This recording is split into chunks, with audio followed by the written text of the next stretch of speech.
Right here on KMOX. My name is Matt Pauley. If you want to join us, you can do so by calling, texting, tweeting, or leaving a message in the video chat. Multiple ways to get connected with us. If you want to call or text, the phone number is 314-436-7900, 314-436-7900. You can tweet at me, at Matt Pauley on air, or like I mentioned, if you are watching on the chat, just leave a comment, and there we go. Look, I'll be honest with you. I know what the number one talking point here is.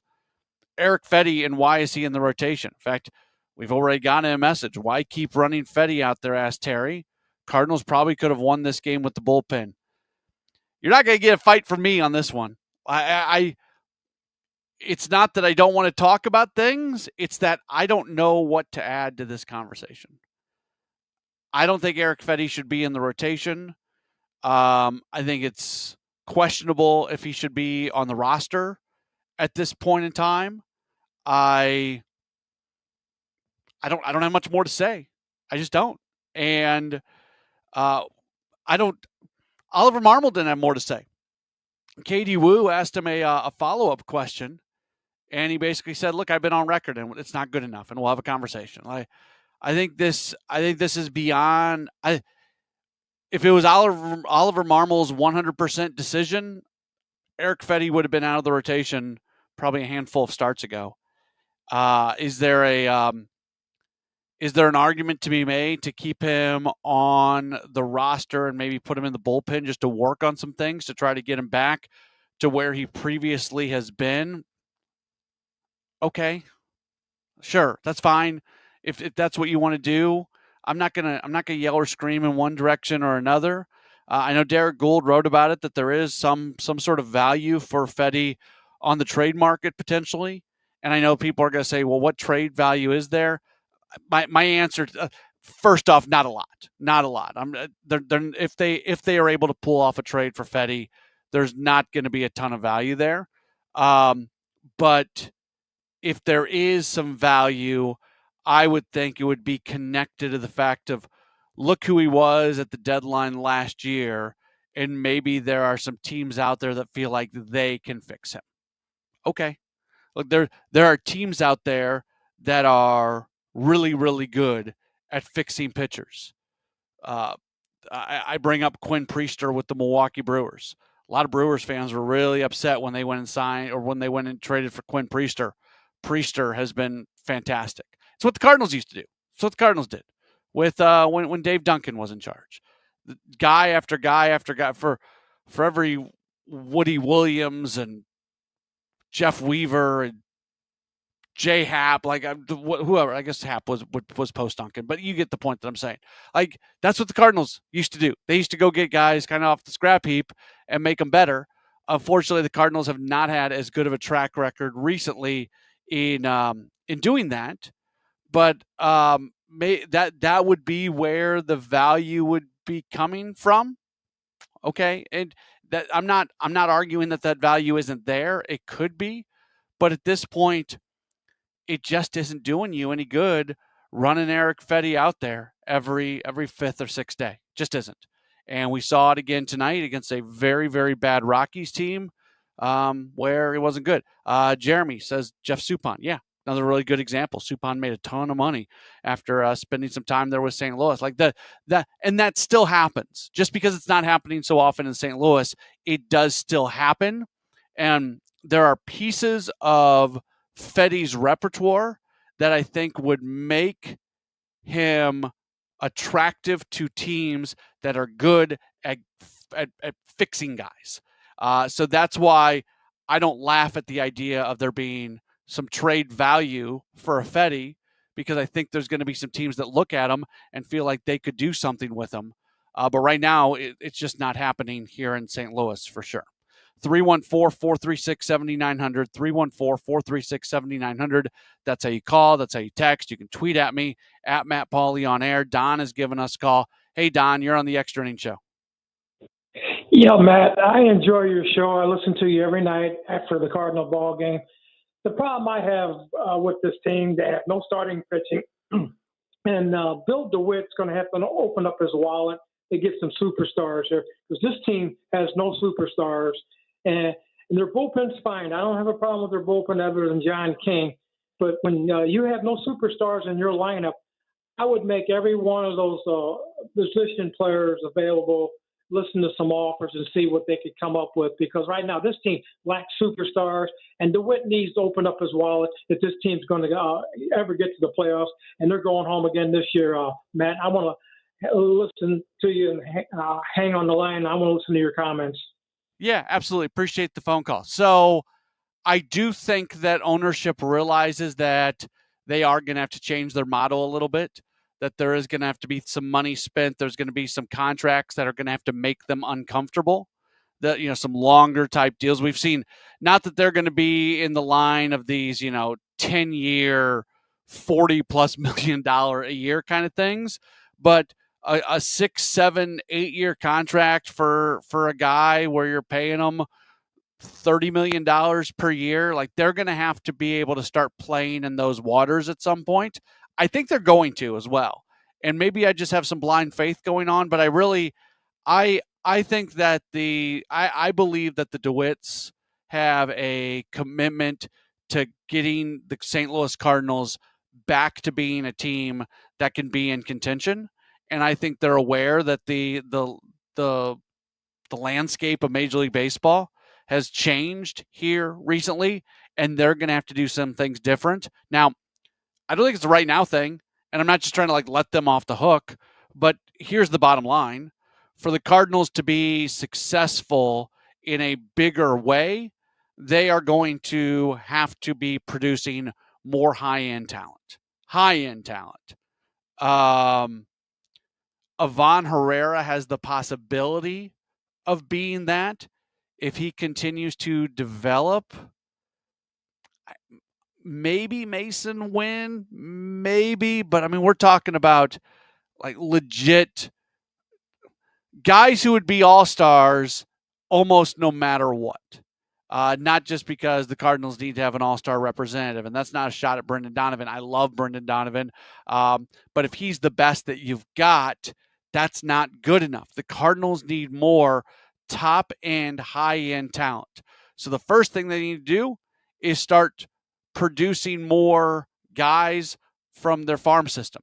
If they can produce some super high-end talent, groovy. That's great. Go do that. I'm always for that. But there's also the impact of being able to go out there and fill up the roster with guys that you're producing that can be, fill into their roles well. And then what that will be able to do is allow them to spend money not on player number 6 to number 26, instead spend money on your top end, high level guys. So that's where they have to get to. I have confidence that they are going to do that. I wish I could tell you when. Right now, does anything really look that different for next year? This team is good enough to kind of stick around in contention. Look, there's still a possibility that this is a playoff team. Probably not, but let's not completely close the doors on the playoffs at this point. They're hanging around in the wild card race. Crazier things have happened. But that's kind of their ceiling. Right now, their absolute best case scenario ceiling is being in contention for a wild card spot and kind of sneaking in. And you want more than that. You want a lot more than that. And that's where they need to get to. They're working on that. Chaim Bloom has spent a ton of time helping build the infrastructure for a player development system that's going to start producing talent now at a higher level. We saw what they did in the draft this year, trying to go get more power arms. They've done all of this. And so like Tommy sends in a message and says, in my opinion, that's why the DeWitts hired Bloom to make the playoffs with the cheapest payroll, like in Tampa. I don't think they're going to have I don't think it's going to be a Tampa situation. I think the scenario for the Cardinals that they're going to move towards is more like the Atlanta Braves, where you are spending legit money. You're not spending Mets money. You're not spending Dodgers money. You're not spending Yankees money, but you're spending legit money and you're producing players that can really impact you from your system, and you're locking those guys in. Like that, to me, that is the scenario. That's the situation that you want the Cardinals to fall into, and that's what they're going to look for, and that's what that I would love for something like that to happen. Let's go to some of the text messages that have come in. I always give this for those of you who are texting. Try not to send really long texts because we have this horrible texting system where everything gets broken up, and I have a hard time reading some of the texts that are really long because they come in the wrong order. So I'm kind of stumbling around trying to figure out some of these. From the 336, I think that is. Here's a novel idea. Why don't we put Matz in the rotation and move Fetty to the bullpen while also keeping McGreevy in the rotation? Matz is in the final year of his contract, and except for 2022, he's not lived up to expectations. So might as well make his deal worthwhile. Yeah, I would have put Matz into the rotation already. That's what I would have.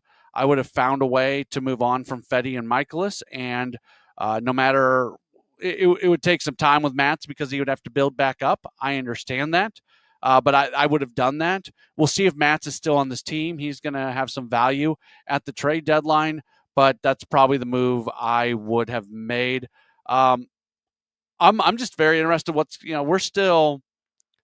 We are still how many days away? So we're 9 days away from the trade deadline. Does Fetty make his next start? I don't know. Like, and Ali didn't have much of an answer for that either. And again, Ali made it really clear that, that's we'll call it a group decision above his head, I guess. It would be one way to say that. Got a couple text messages. I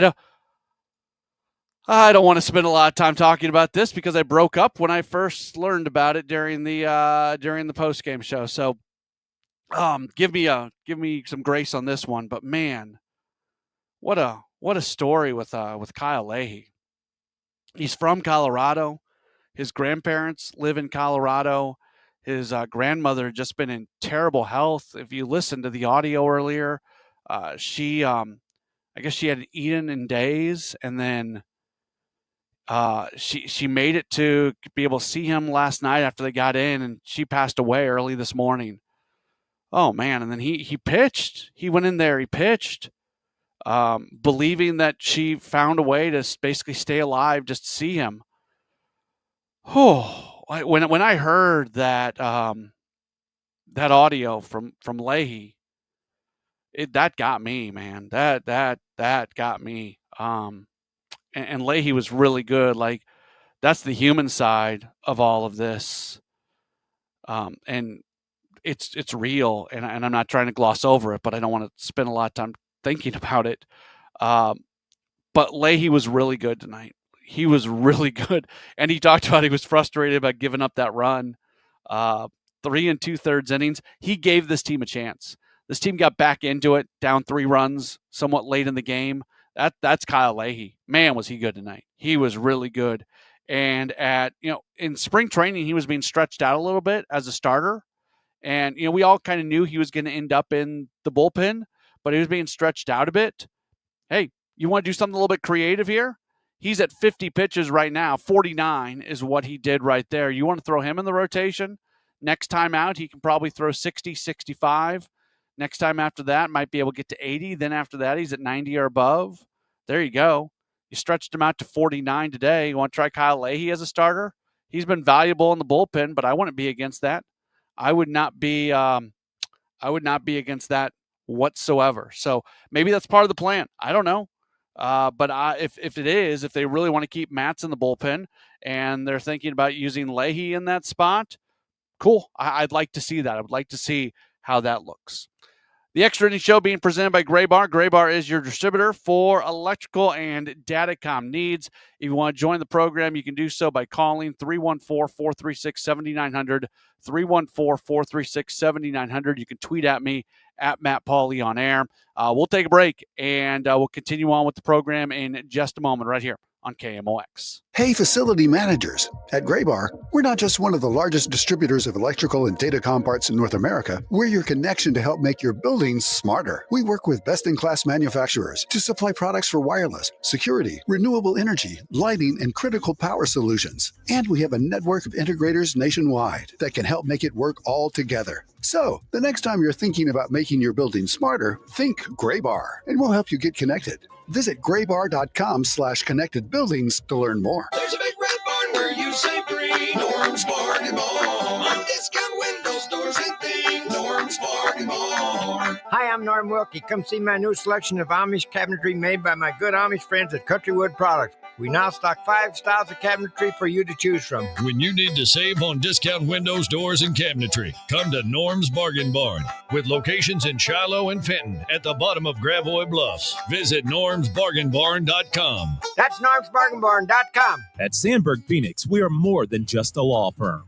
Our attorneys are committed to you, your business, and your community. From startups to established businesses to estate plans, we are ready to serve you in the areas of business litigation, intellectual property, health law, and products liability. With offices in Missouri and Illinois, you can conveniently visit us today at sandbergphoenix.com. That's sandbergphoenix.com. The choice of a lawyer is an important decision and should not be based solely upon advertising. You might know Graybar for cable and connectivity. But there's one more thing you should know us for that can help optimize your project's total value, like our comprehensive electronic solutions for security, AV, wireless, and networking, or our specialized job site services, like material staging and kitting, or maybe our logistics specialists who can help you identify efficiencies and ensure just-in-time delivery. So consider what one more thing you may need to optimize your bottom line and get to know us for that. Yep, Graybar does that. Now, back to the Verizon Extra Innings Show. Cardinals lose today. They end up falling in Colorado 8-4. By the way, just went final. The Brewers' winning streak has come to an end. They lost in Seattle to the Mariners 1-0. I lived in Milwaukee for a while, so I'm quite familiar with this promotion. There's like a kind of a diner chain in Milwaukee, George Webb Restaurant. And they do this promotion. It's been going on forever, where if the Brewers win 12 straight games, they give out free burgers to everybody. So it's a national holiday or a regional holiday in Milwaukee anytime the Brewers win 12 straight games because they get their George Webb burgers. Well, the Mariners are public enemy number one now for all the burger-loving folks in Milwaukee because they don't get the burgers. An 11-game winning streak, they couldn't get to number 12. But yeah, 1-0 they lose in Seattle today. So that game just went final a few moments ago. A couple more messages coming in. The Real Third Man says, seriously, Jordan Walker is on the verge of superstardom. I don't know about all that, but I know he looked pretty good today. And that was good to see. He goes 2 for 4, man. He hit the heck out of that double. That didn't miss a home run by much. That was off the wall, 412. And he has looked more confident. He has swung less at the junk low and away that's gotten him. We've seen this from Walker. That's why I'm in pump the brakes mode. We have seen this from Walker where he looks good and then it kind of all falls away. And I'm not ready to say, hey, he's back, he's good, everything's good to go. But if this is the starting point of something, let's take note of it, right? Like, he's looked pretty good here since coming back. Now, can he sustain something? Can this turn into something? And we will keep watching it here moving forward. And yeah, I'm happy about that because he has so much potential to be a special player, and all those underlying numbers just point to someone who can be a superstar. He has to put it all together, and he hasn't been able to do so yet. So for tonight, looked really good, and you hope that is something that continues on. Ken sent in a message on Twitter asking if I thought we saw a potential rotation piece this year in Kyle Leahy, and we talked about that a little bit earlier, but I they haven't stretched Matz out quite as much. The fact that Leahy got to 49 pitches today, that is something, and we'll have to watch and see for sure. But I feel like that is somebody that could step in if changes are going to be made. Text message from the 618 says, I sure hope the roster looks a lot different next year. They have 2 replacement level starters leaving the rotation and only $75 million in payroll before arbitration raises. Less than that if they move some of Arenado's salary. Incredible opportunity for Bloom. Yes, it is. Yes, it is. I agree with everything said in that text. The only, speaking of pumping the brakes, I just don't know if they feel like they're back into a competitive window next year. If they are, they have the resources to be able to do what they need to do to upgrade the roster. I just look at the end of the day, and you give credit to the team for doing what they've done so far this year. They are in legit wild card contention. They have played hard. They continue to be mostly a fun team to watch. I would encourage folks to continue to watch and listen and enjoy this team. I don't know what it's going to look like going in the deadline, after the deadline, and all of that. But I just, at the same time, how different does it look next year? Can it look different enough that you feel a lot better about the prognosis of this team here moving forward? What's on Deck, sponsored by Chesterfield Fence and Deck. The sign you have the very best, ChesterfieldFence.com. Cardinals tomorrow going to send Andre Palante to the mound for Palante. He has been struggling a little bit here recently, 5-6 and a 4.71 ERA. The Rockies, I don't know if they've officially announced this yet, but one of their reporters, Thomas Harding, had tweeted this out, so we're going to go with it. Tanner Gordon will pitch for them, a right-hander who has spent most of the year at AAA Albuquerque, where he's had a 5.25 ERA, but in the big leagues, he has a 4.24 ERA this year, and 3 starts, a 1-2 record. It would appear that the Cardinals are going to face off against Gordon. If they can win, they take the series. You never begrudge a series victory if they're able to get that tomorrow, but at the same time, you would have really liked to have found a way to win all 3 of these games. And now tomorrow, I guess it's a must-win in the sense that if you lose a series to the Rockies after getting swept by the Diamondbacks, it may almost not matter what you do against the Padres. So if you really want that Padres series to still matter leading into the trade deadline, tomorrow's a game that you got to win. Tomorrow's a game that you got to win. I don't think I'm saying anything that's crazy when I make that statement that tomorrow is one that there is obviously some importance to it. All right, let's go ahead and wrap this thing up for the day. Appreciate you being tuned in with us. A tough one. I appreciate all the listeners tonight, like just not hammering in on the Erick Fedde stuff because I don't know what more there is to say. Most everybody kind of agrees at this point that the Cardinals would be better off if he's not in the rotation. Some people think find a way to trade him, DFA him, move him to the bullpen, whatever it might be. Find an injury, get him on the injured list. Like there's lots of things that can be done, but it feels like the general consensus is that Fedde is just not pitching well enough right now to give this team a chance to really win, and that is disappointing. And we'll see what kind of news we might get about Fedde over the next few days. But tomorrow's game, by the way, a 2:10 first pitch, and we will have coverage at 1:15. I think I said What's on Deck is presented by Chesterfield Fence and Deck. The sign you have the very best, ChesterfieldFence.com. If I didn't say it, I said it. If I did say it, I said it twice, and that's okay too. And we'll talk to you again tomorrow for more Cardinals baseball right here on